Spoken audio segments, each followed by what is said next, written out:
Olá, eu sou o professor Joaquim Bento e vamos estudar agora a parte 3, método de eliminação de Gauss, na unidade 3, sistemas de equações. Só relembrando, existem métodos diretos, analíticos, como nós já vimos, que são, por exemplo, o método de Cramer, a solução por inversa, etc. Entretanto, esses métodos podem ser bem ineficientes. Então, a ideia é usar métodos alternativos que sejam numéricos, como, por exemplo, o método de Gauss, que nós vamos estudar agora, o método LU, que estudaremos mais para frente, que, em geral, são bem melhores. Esse método de Gauss, LU, etc., fazem parte daquela família dos métodos diretos. Depois nós estudaremos a outra família dos métodos iterativos.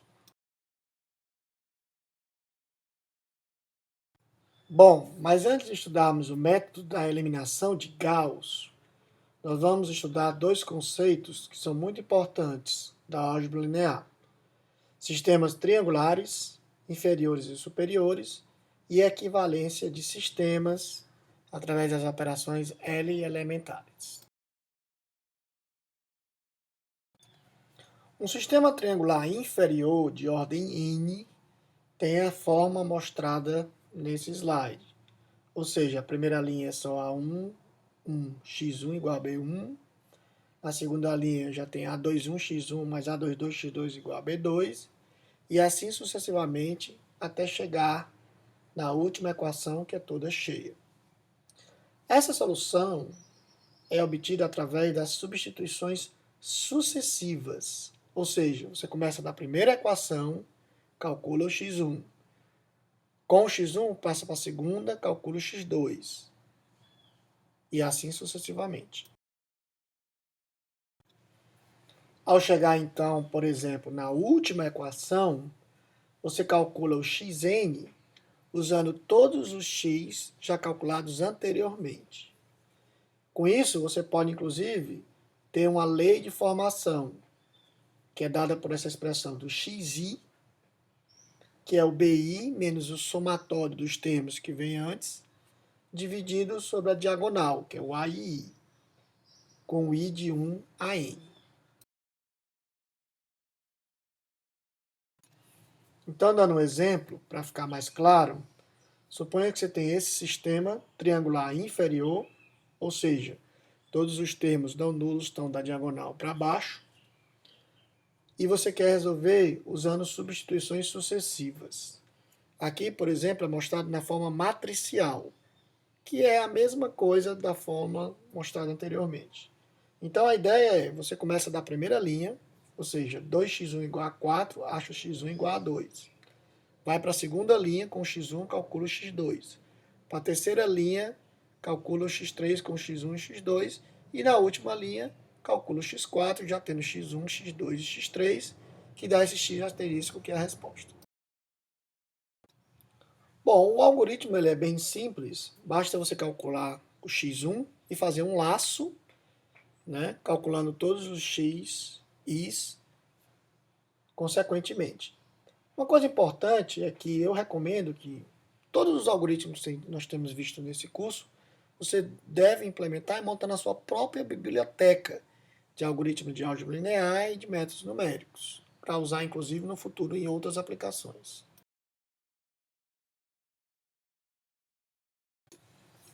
A mesma ideia pode ser aplicada a um sistema triangular superior.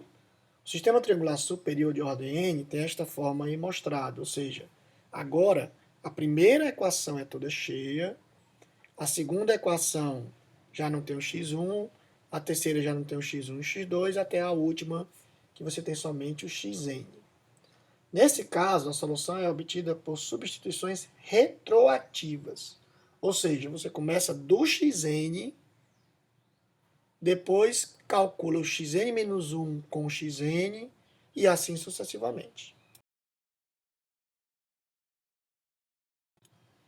Então, você pode calcular o xn, depois o xn menos 1, depois o xn menos 2, até chegar no x1. onde você usa todos os xi já calculados. Então, da mesma maneira, você pode ter uma lei de formação, dada por esse valor aí do xi, que é o bi menos o somatório também do que já foi calculado, sobre a diagonal principal A e I. Só que agora, nesse caso, o I é de N a 1.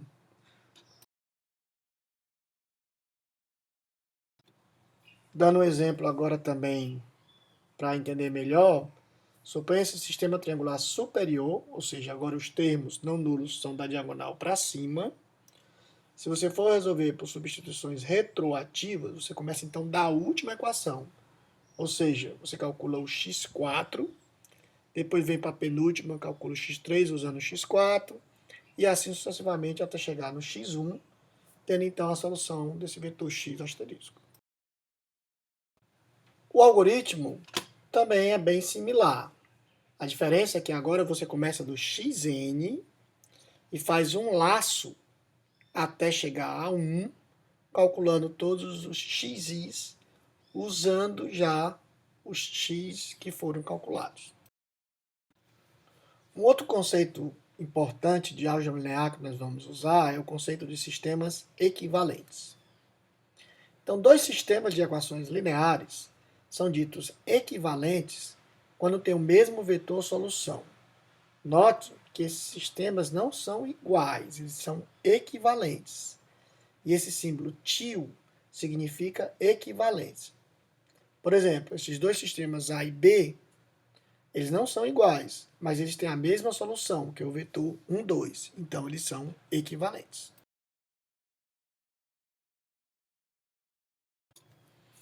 Então, as operações chamadas L elementares, elas podem transformar um sistema em um outro sistema equivalente.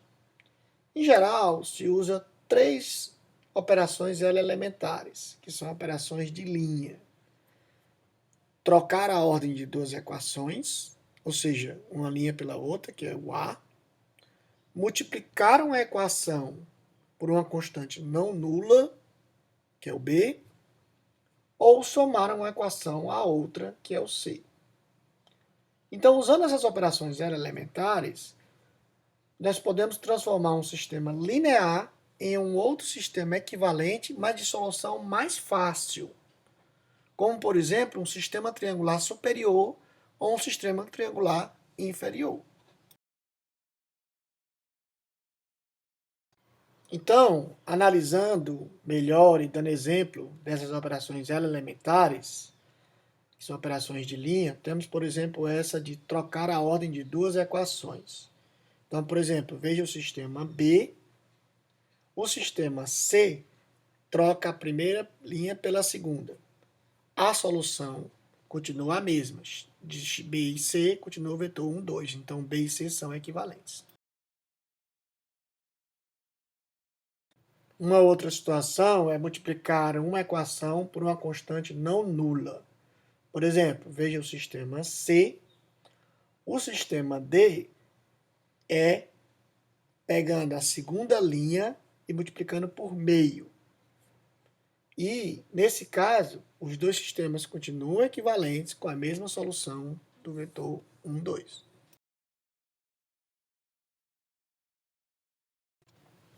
E a terceira situação é somar uma equação a outra. Então, por exemplo, tendo esse sistema D, você tem um sistema E, onde você está somando, por exemplo, neste caso, a segunda equação à primeira. Então, neste caso, o sistema D e E também são equivalentes e têm a mesma solução do vetor 1, 2. Então, note que todos os sistemas que nós vimos, o A é equivalente ao B, que é equivalente ao C, que é equivalente ao D, que é equivalente ao E. Ou seja, todos eles têm a mesma solução do sistema A. Então, estudado isso, fica bem simples de entender o método de eliminação de Gauss. Então, a ideia é você entender o conceito do método. como eu tenho tentado fazer nesse curso todo, porque a matemática, as fórmulas, vêm depois. Se você não entende bem o conceito, você não sabe, fica mais difícil você derivar as fórmulas matemáticas. Então, o método de Gauss, ele é muito simples conceitualmente. Ele basta transformar o sistema linear original cheio em um sistema linear equivalente mais simples. Por exemplo, um sistema triangular, onde você acha a solução do sistema triangular, que vai ser a mesma a solução do sistema original. Com isso, você evita o cálculo da inversa, você tem um número de passos determinados e tem uma resolução imediata.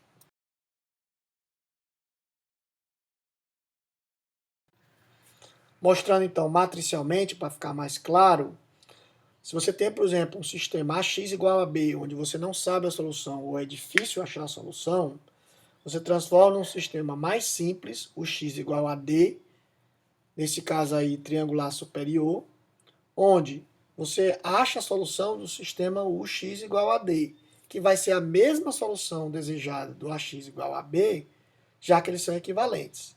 Então a ideia é transformar o AX igual a B no sistema UX igual a D através de operações elementares, resolver o UX igual a D, neste caso por substituições retroativas, e no final você pode inclusive comparar, calcular se a solução está certa, através do resíduo, ou seja, você joga o x no AX igual a B, ou calcula o R igual a B menos AX, que se esse R for igual a zero, a solução é exata.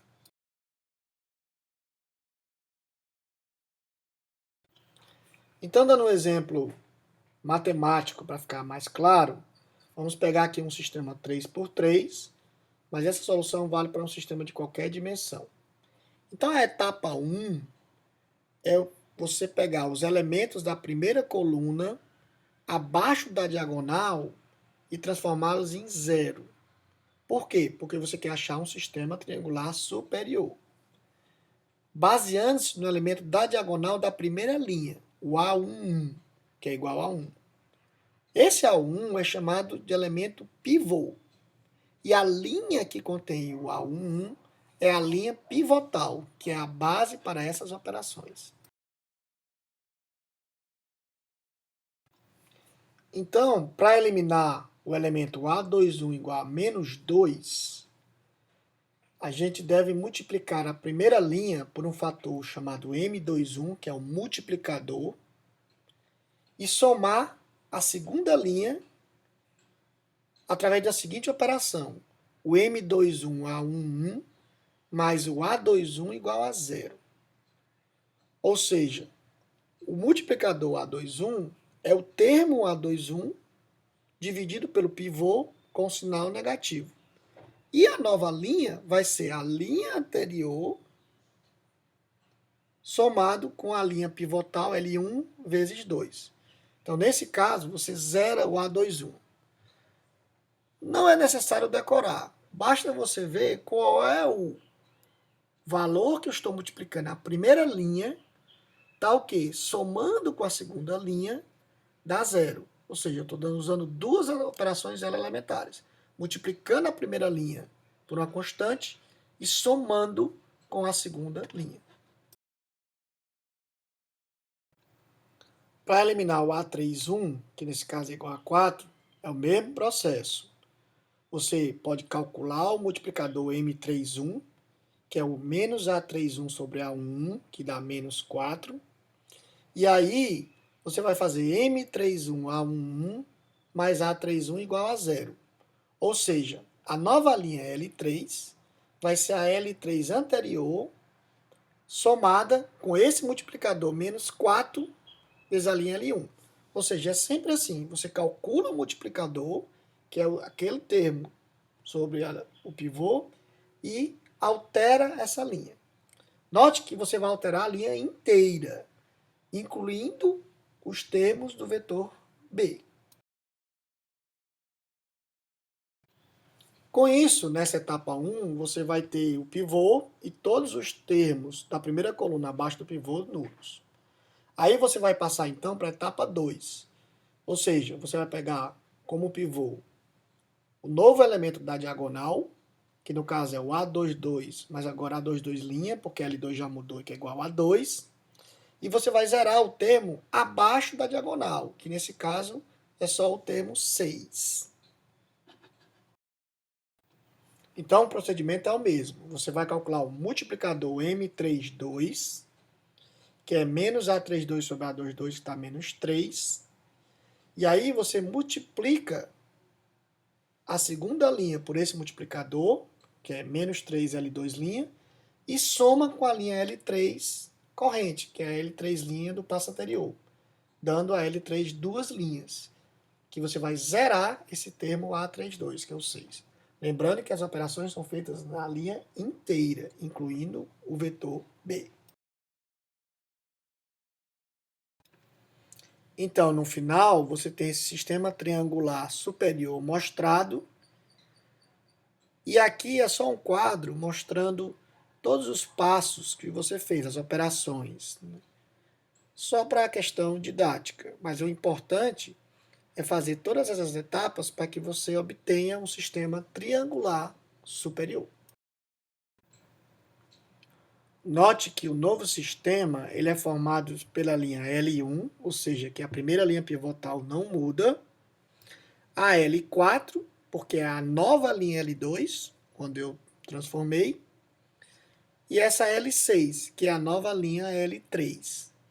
Note também que o vetor B mudou, porque o B também sofre as mesmas operações, porque você está fazendo operações elementares na equação inteira, que inclui o vetor B. Então, de posse do sistema triangular superior, basta então achar a solução através de substituições retroativas, ou seja, você pega a terceira linha e calcula o x3, que no caso dá 3. Joga na segunda linha e calcula o x2, que dá menos 1. E joga na primeira linha, que calcula o x1, que dá 2. Então, esse vetor x é o vetor solução. E esse vetor solução, como são sistemas equivalentes, é a mesma solução do ax igual a b, que é o que nós estamos interessados.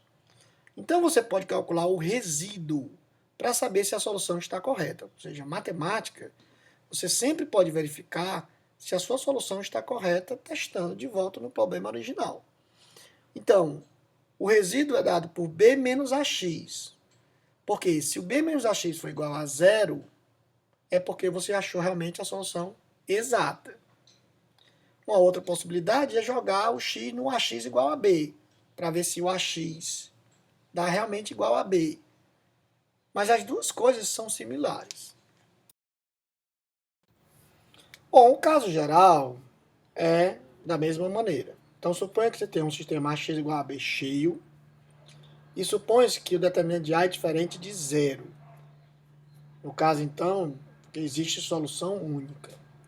Então, é sempre possível reescrever o sistema linear na forma que o elemento A11 seja diferente de zero usando a operação L elementar, que é relativa a trocar duas equações do sistema fornecido.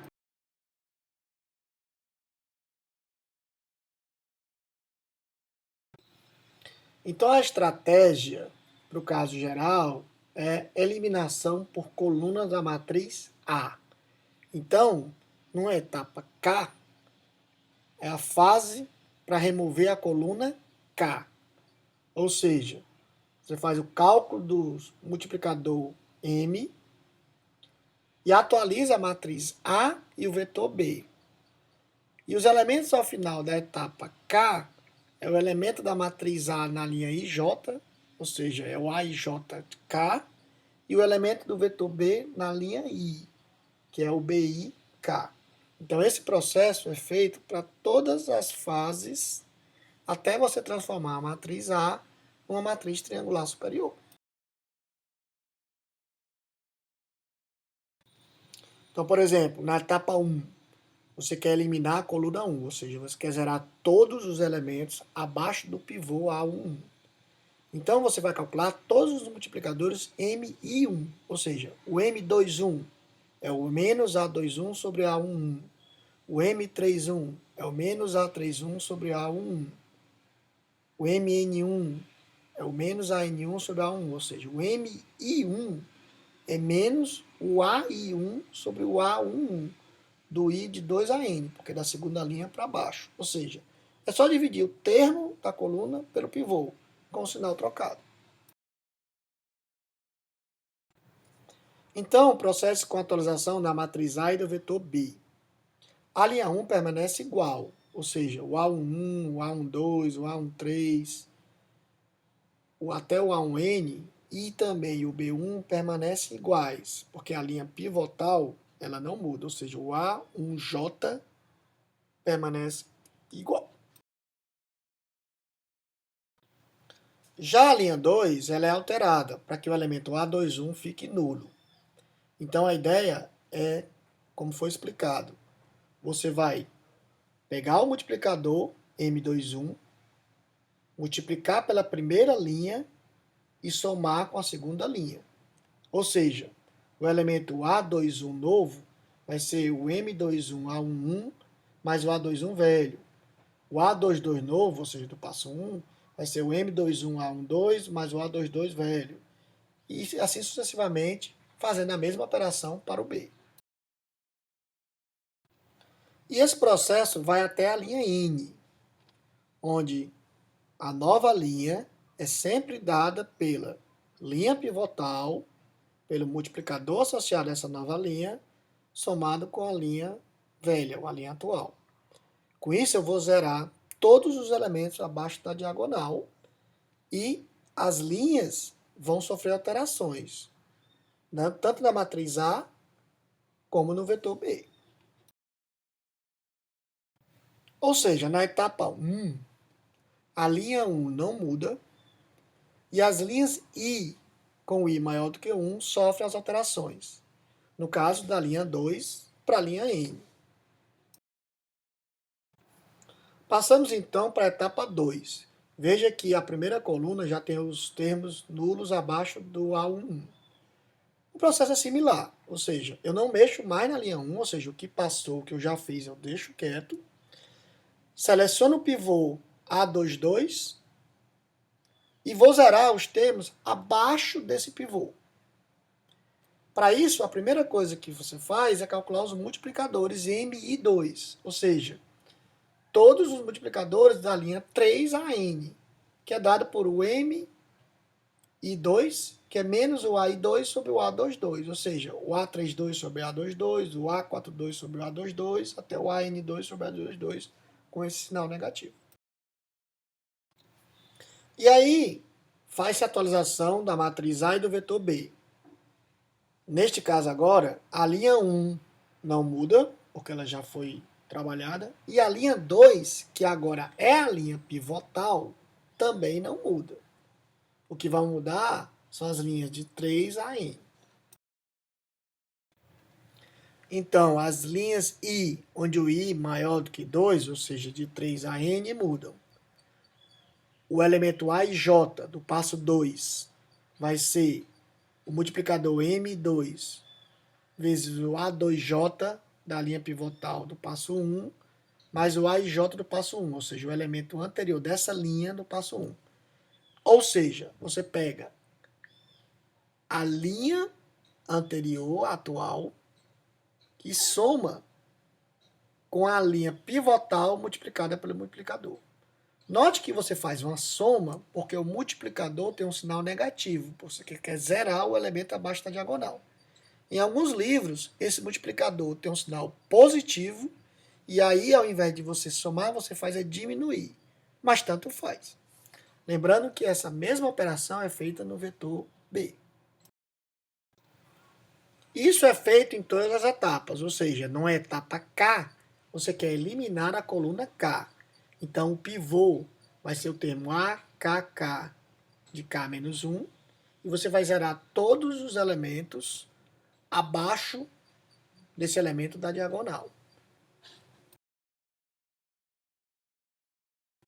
Então, para eliminar a coluna K, você calcula os multiplicadores M e K, que é menos o A e K do passo K menos 1 sobre o AKK, que é o pivô do K menos 1. Ou você não bota esse sinal menos e usa o multiplicador positivo, mas aí depois, ao invés de você somar, você tem que diminuir. E as linhas de 1 a K permanecem iguais, ou seja, da linha pivotal para trás não muda, só vai mudar da linha abaixo da linha pivotal até I. Então, todas as linhas I, onde o I é maior do que K, são alteradas.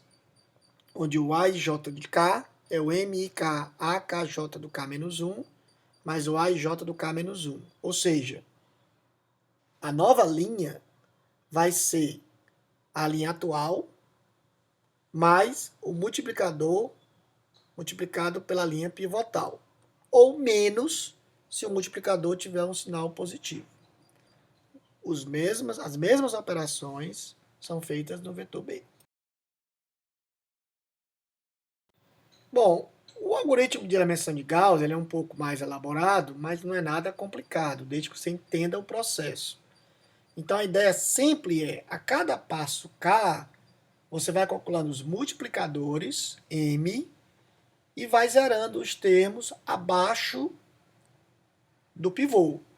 E, obviamente, alterando todas as linhas, incluindo o vetor B, que estão abaixo da linha pivotal. No final, você vai ter um sistema triangular superior. E aí você resolve por substituições retroativas. Note que o número de operações ele é alto. Ele é da ordem cúbica. E, além disso, você precisa garantir que cada elemento AKK, ou seja, em cada etapa K, o pivô seja diferente de zero. Por quê? Porque os multiplicadores têm o pivô no denominador. Além disso, às vezes, ocorrem erros de arredondamento se os pivôs forem muito próximos de zero, porque cria um multiplicador muito grande. Mas tem como resolver isso com a pivotação, que a gente vai ver daqui a pouco. Então, só para ficar mais claro, vamos como exercício resolver esse sistema linear mostrado através do método de eliminação de Gauss. Esse sistema é aquele mesmo sistema, aquele benchmark que eu falei, que vai ser o sistema usado para todos os métodos, até para a gente ter uma base única de comparação.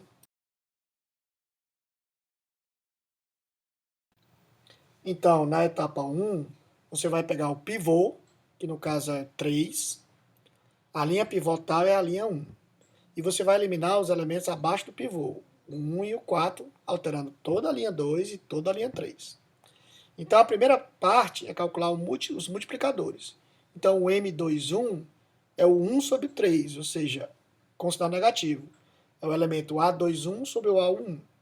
Já o M31 é o 4 sobre 3, com sinal negativo. E a linha 2 nova é a linha 2 atual, mais o multiplicador vezes a L1.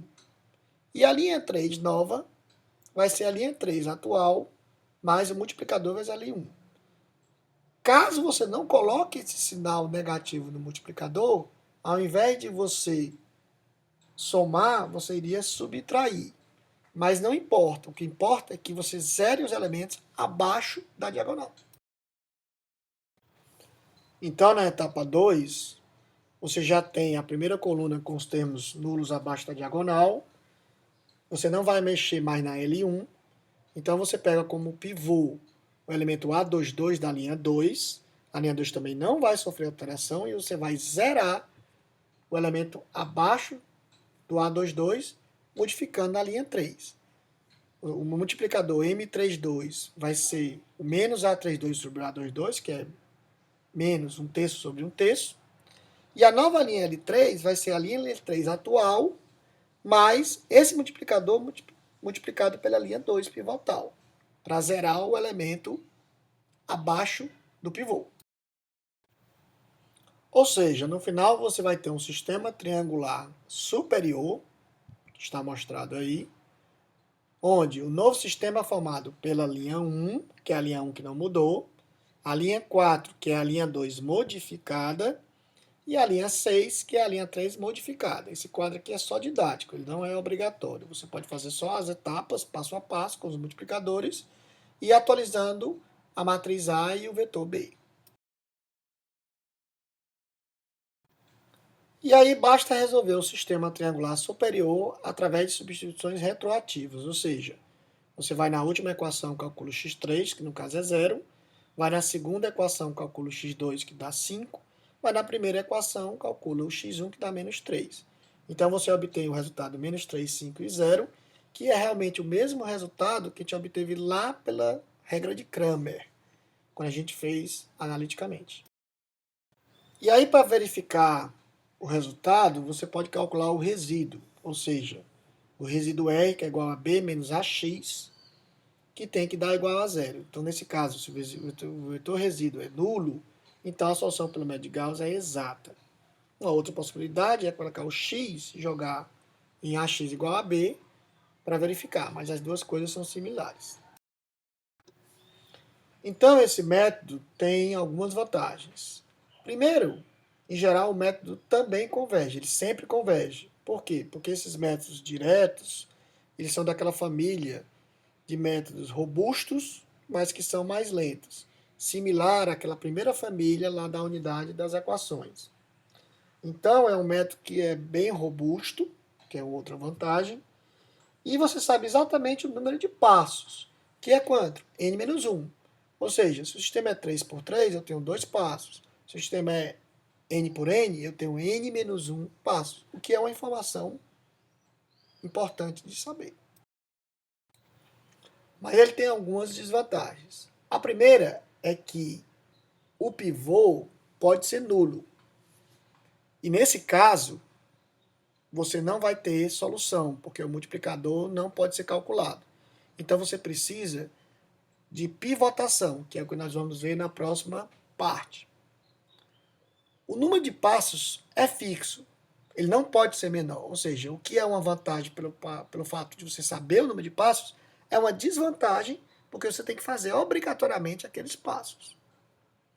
Ele não funciona muito bem para matrizes esparsas. Ou seja, o que são matrizes esparsas? Lembrando bem, são aquelas que têm zeros espalhados. Por quê? Porque como eu estou zerando alguns elementos, eu acabo tirando o zero de outros cantos, o que não é muito bom.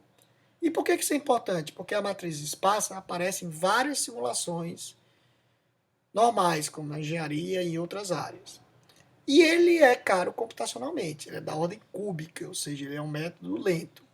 Mas, se você está procurando um método robusto, mesmo que lento, esse método é um método interessante.